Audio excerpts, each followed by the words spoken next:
de los quejos, ¿de acuerdo? Y también pues el tema de la conservación del patrimonio. La semana pasada sobre la construcción de una identidad nacional, lo que debe ser basado en qué? En el tema de la diversidad cultural, ¿verdad? Una diversidad cultural que se manifiesta en una diversidad étnica y una diversidad lingüística.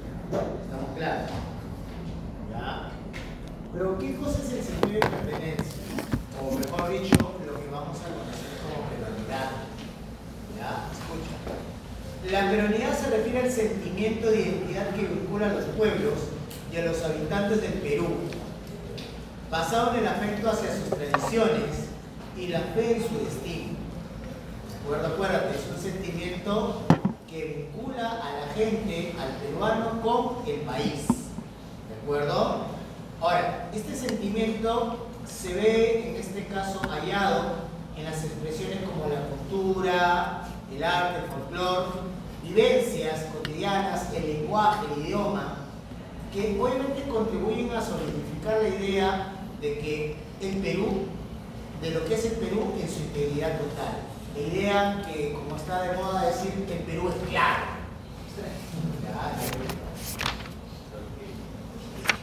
Pero ¿qué pasa? En un país como el nuestro, que geográficamente es muy diverso, que ha generado consigo que se asiente una diversidad de pueblos, y haya, como hemos visto, una diversidad autóctona, una diversidad étnica, originaria, que obviamente no solamente es en el ámbito espacial, sino también en el ámbito temporal.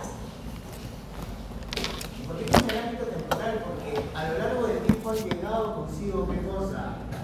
Muchos grupos.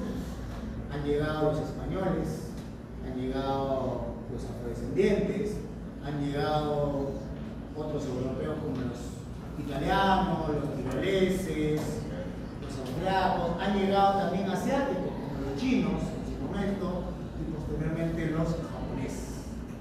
¿De acuerdo? ¿Está claro? ¿Está ahí la idea? ¿Sí? Vamos claros hasta ahí. ¿Sí? ¿Y qué es lo que pasa con el tema de la peruanidad? ¿Ah? Justo ahora estoy viendo una serie de aberraciones mentales, un grupo de sujetos que no aceptan la derrota. ¿De acuerdo? Y en el cual, ¿qué cosa? Y vienen a decir que simplemente porque dicen el extranjero hace más de 10 años, no eres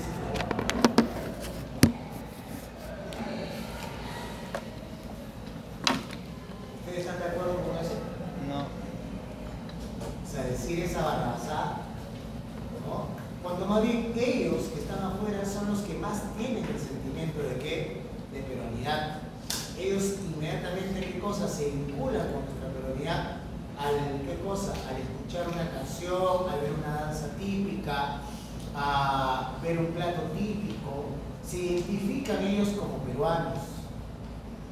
¿De acuerdo? Se identifican consigo como ¿qué? Como peruanos. ¿Qué pasa? El peruano que vive afuera sigue siendo peruano. Así te hable en otro idioma, sigue siendo ¿qué? Peruano. Sigue recordando su, ¿qué cosa? Su patria. Se sigue identificando con el Perú. A pesar de que tenga un pasaporte, un DNI, de allá sigue siendo ¿qué? Peruano. No querrá vivir acá, pues bueno, déjalo, es su derecho, pero se ha formado acá. Acá ha construido ¿qué? Esa peruanidad, ese sentido de ¿qué? De pertenencia. Y que tú vengas como un subnormal, ¿cómo? A decir, no, yo no vote. Porque no son peruanos, porque viven en el extranjero hace más de 10 años y no van a volver. Culpa de la reverente estupidez más grande. Bien. ¿Ya? Entonces, como digo, no agudicemos las contradicciones, unámonos. Reconozcamos a estos peruanos que también, ¿qué cosa? Están en este caso afuera. Pero ¿cómo podemos en este caso, los que estamos acá adentro, empezar a revalorar consigo nuestra peruanidad, nuestro sentimiento de identidad con nuestro país? Primero, revalorar la actuación del hombre peruano a través de la historia. ¿De acuerdo? Yo ya te he dicho, hay que un poquito reformular la historia del Perú.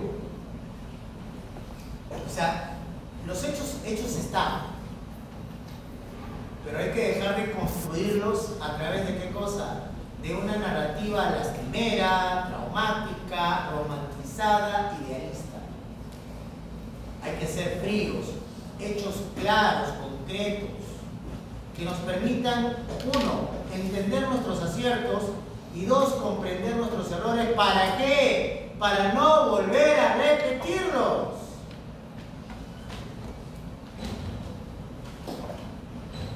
Tenemos una historia muy romantizada, muy, como se dice, muy adaptada a conveniencias. No tenemos una historia clara, concreta. Así me dice el profesor de historia, denúnciame. ¿De acuerdo? Y te va a contar consigo qué cosa. Puro cuento, pura literatura de nuestros hechos que hemos vivido. Entonces, empecemos a construir esa historia, porque como digo, empecemos a descubrir nuestros aciertos, empecemos a dejar traumas. Imagínate, tenemos un trauma de más de 500 años, que fue que nos conquistaron los españoles. Pues papi, ¿te hubiera gustado que vengan conquistando los ingleses? Dirán, profe, sí, porque sería rubio. Si hubieran venido los ingleses a conquistar, no estaría sentado acá. Habría un rubio, pero de ascendencia netamente inglesa, uno. Los españoles, quieras o no, nos conquistaron, nos dominaron, pero de una u otra manera supieron mantener ciertas, ¿qué cosas? Ciertas, vamos a decirlo así, costumbres de nosotros. Que también han habido costumbres que se han ido, ¿qué cosa? Se han ido sincretizando. ¿Qué cosa es el sincretismo? Ahora lo vamos a hablar después. ¿Qué más? Reconocer el valor de las ciudades fundadas en el Perú, tanto en el pre y post colombino, así como en las manifestaciones de la creación material. ¿Qué quiere decir eso? Lo que estábamos hablando hace 2 semanas, el patrimonio. Cuidarlo, conservarlo, apreciarlo, valorarlo, como parte de lo que es en este caso nuestro. Considerar y valorar los idiomas de nuestros antepasados que aún superviven, mostrando consigo qué cosa, la obligación de incorporarlos a la cultura nacional. No caigamos en la narrativa de imponer el quechua. Ya te he dicho, no vas a obligar a un por ahora a hablar quechua. No vamos a hablar en este caso imponer a un mansiguén a hablar quechua. Tenemos una diversidad, ¿qué cosa? Cultural, una diversidad étnica, una diversidad lingüística. No nos obliguen o no nos impongan a hablar 48 lenguas originales cuando a las justas hablamos español. Pero sí apreciemos, reconozcamos, valoremos esas lenguas originarias. ¿De acuerdo? Otro, valorar las técnicas diseñadas por los antiguos peruanos. Y solamente los antiguos. ¿Por qué no revalorar también a estos 48 pueblos originarios? Recoger sus conocimientos, transformarlos. ¿Con qué? Con la tecnología que tenemos acá. Bien, adaptarlo. Ahí tú tienes una muestra de lo que es consigo ¿qué? Innovación. Como te digo, nos puede catapultar.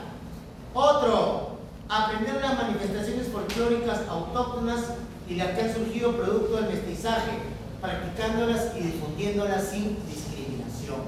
¿De acuerdo? Para que me entiendas esto un poco.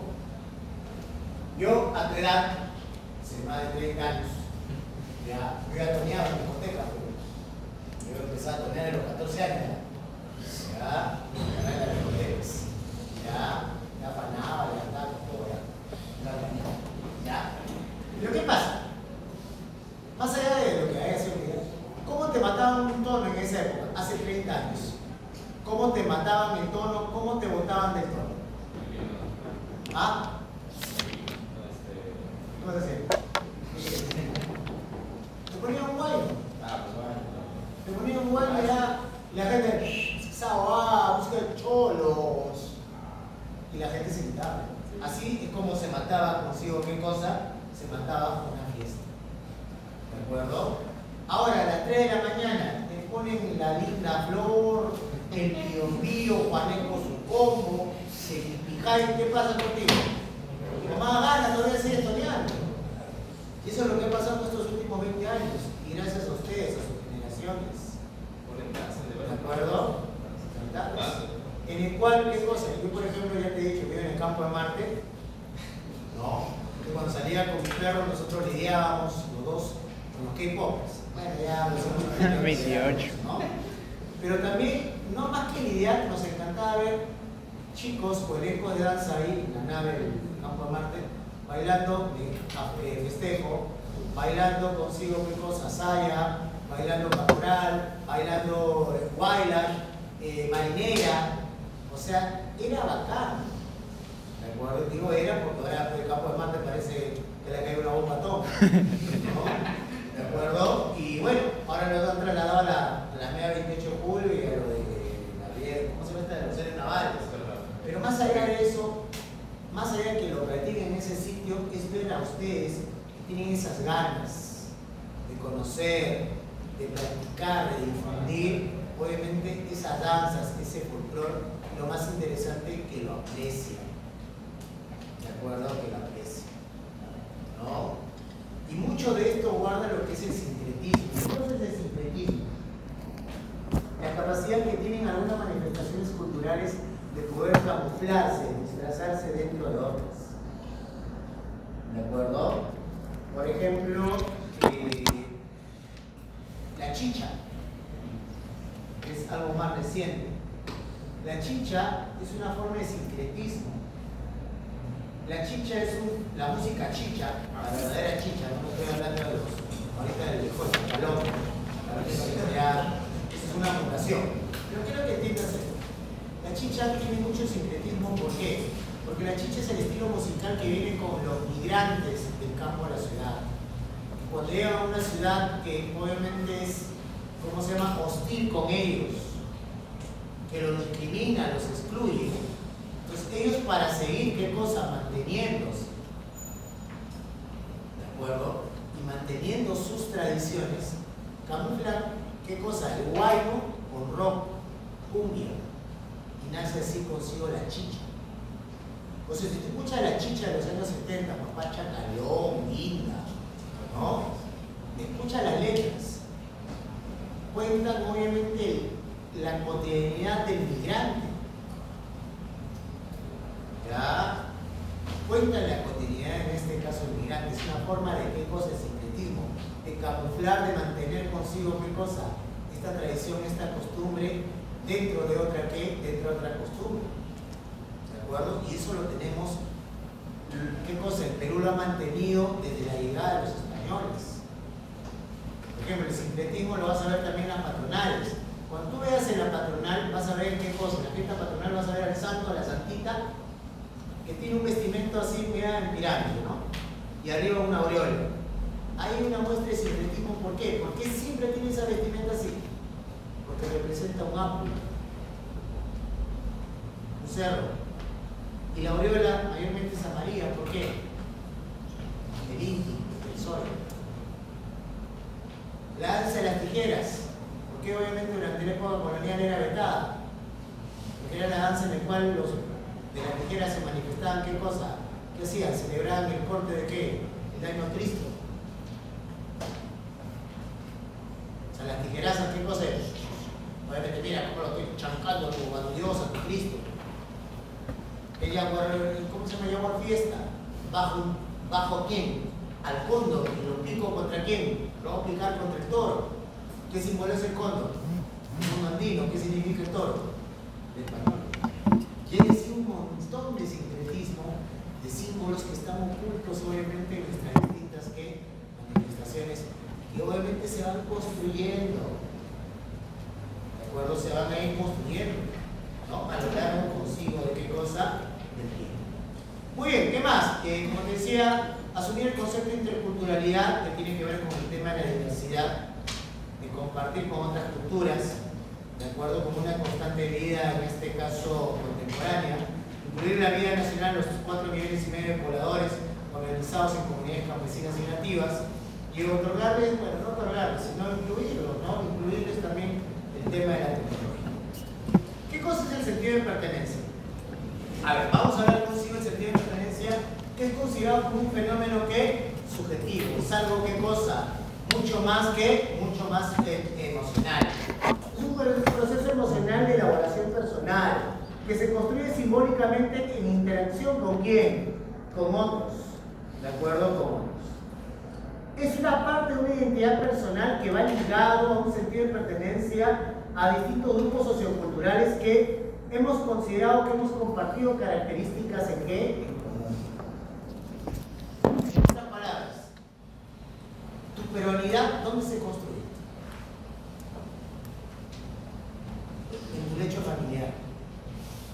Ahí, obviamente, si tú eres, mira, para que me entiendas, hay muchos hijos de extranjeros, muchos hijos de peruanos en el extranjero que nacieron en el extranjero, ¿de acuerdo? Pero que se consideran peruanos. ¿Por qué? Porque papá le daba gallina, papá le daba harina, le hacía escuchar chacalón, ¿no? O sea, se vincularon con eso y a pesar de que no hayan nacido en el Perú, se sienten más peruanos. Eso es el sentido de pertenencia. Es un sentimiento subjetivo, es una emocionalidad.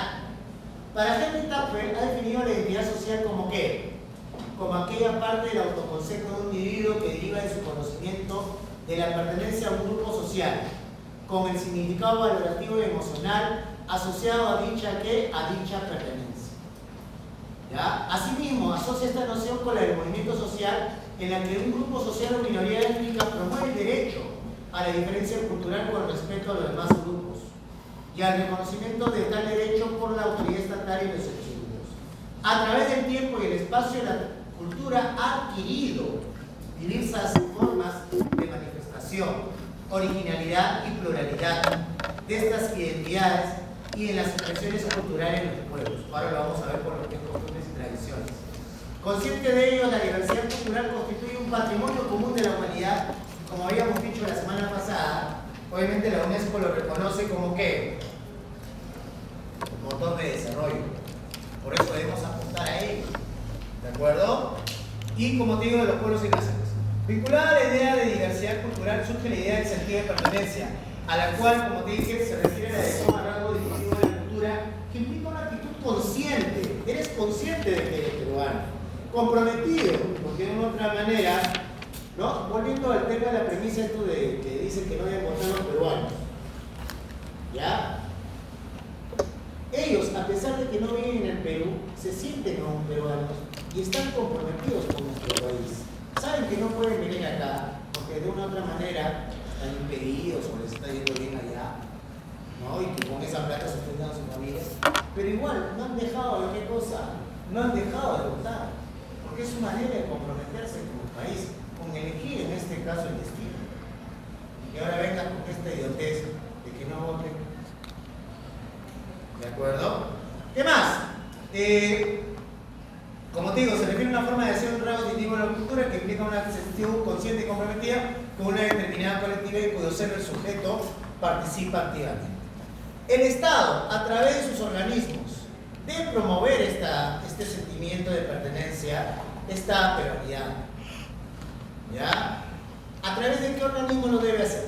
¿Qué ministerios? De Cultura. El Ministerio de Cultura, el Ministerio de Educación y MIRIS. Y Turismo. Deben en este caso incentivar, fomentar este sentido de pertenencia, de inclusión, digamos también.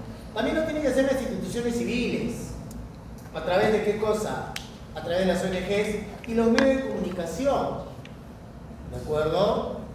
¿No? Pero ¿cómo los medios de comunicación? Bueno, empecemos primero cerrando Naval, Peluchín, la huevada de Pedguerra, la granja. Pregunta, ¿eso en qué contribuye nuestra peruanía?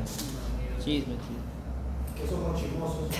Ya, bueno, sí. Eso es un rasgo peruano. Pero más allá de eso es un rasgo positivo. No.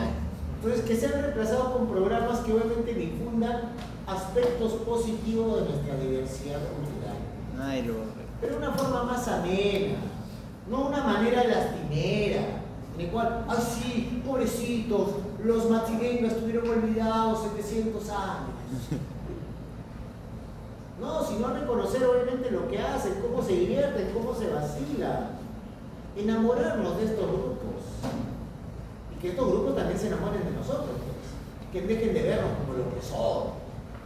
No, y ellos se lo piden. ¿Bien? ¿Ya? Oye, ¿qué cosa es una costumbre y una tradición? Entienden que la tradición es la teoría, entiéndanlo así, y la costumbre es la práctica.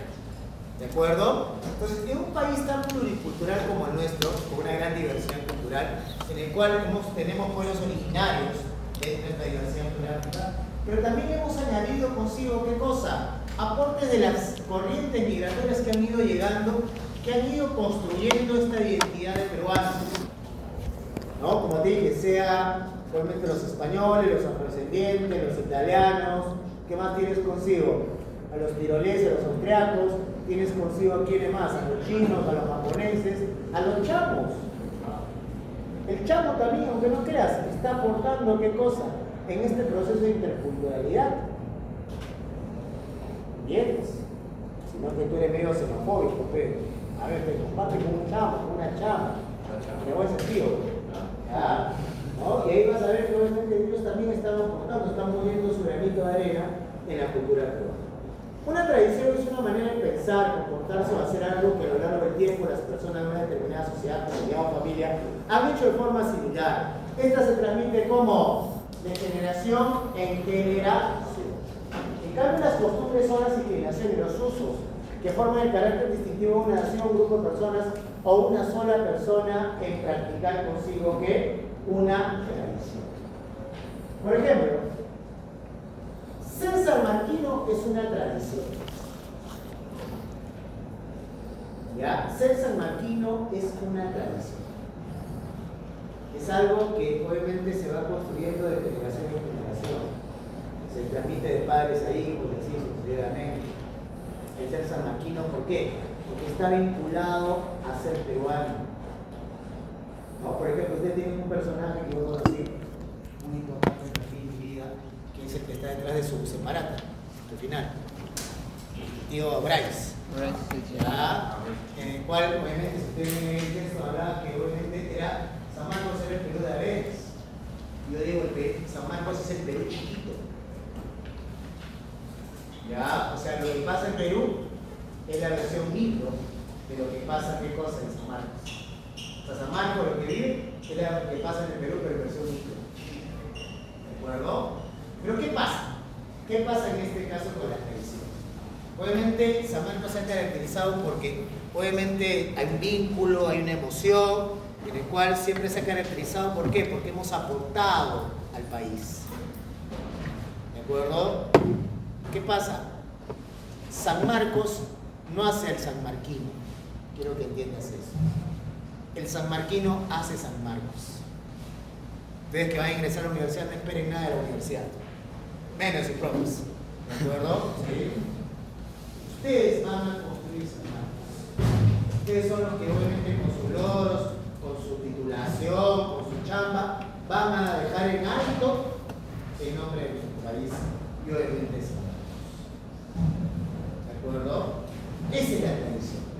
Pero ahorita dentro de esta tradición hay una serie de costumbres sanmarquinas que se dividen durante la vida universitaria. Por ejemplo, pasear el burro, gusanear. Se hace cola de gusano ahí en el comedor, el almuerzo espacial, ¿no? Que ya se ha vuelto una nueva costumbre. ¿No? La gente madruga, el día está haciendo camping, ¿no? Ahora se está premiando el gusano legendario. Siempre había esa vaina. ¿Ya? ¿Qué más? Chupar en la guapa. Verbenas, ¿no? Que van a la. Mira, le hemos mandado el rolo todavía. ¿No? ¿De acuerdo? ¿Qué más? ¿Qué tubos? ¿Cómo no sé qué estuvo? ¿Qué pobre? Ah, ¿de qué? Acá en la parte de ¿De veras? ahí hay un pequeño parque entre el estadio y la parte de Ya, ¿de tubos? ese parquecito ahí es tubo. En la noche se pone ahí. Ah, ya. Hay pelea de enanos. Ya pasamos la guapa, vamos al tubo, ¿ves? ¿Ya? ¿Qué más? Otras costumbres sanmarquinas, tirar piedras por las huevas. Tomar facultad por las huevas. Ya son costumbres en este caso sanmarquinas, que forman parte de esta tradición de ser sanmarquino. Pero yo quiero que entiendas algo. La tradición se mantiene y lo que cambia, ¿qué cosa es? Lo acaban de decir ahorita. La costumbre empezó como te decía, en mi tiempo chupábamos en la boca, ahora no se chupan en los tubos. ¿Ah? ¿Entiendes? Por ejemplo, en mis tiempos, obviamente había el tema de gusanear, había el tema del almuerzo especial, pero no había pues ahora qué cosa, toda esta movida en la cual pues has hecho un fenómeno, ¿no? Que hacen coladías, se premia al gusano legendario, ¿no? Y toda esa tontería. Eso, bueno, más que tontería, es parte de la cotidianidad de ser San Martín. ¿Entiendes? Entonces son costumbres, ¿de acuerdo? Y como te digo, mutan, pero la tradición se sigue, en este caso, manteniendo. Con eso terminamos, chicos. Claves. 1. Caballo.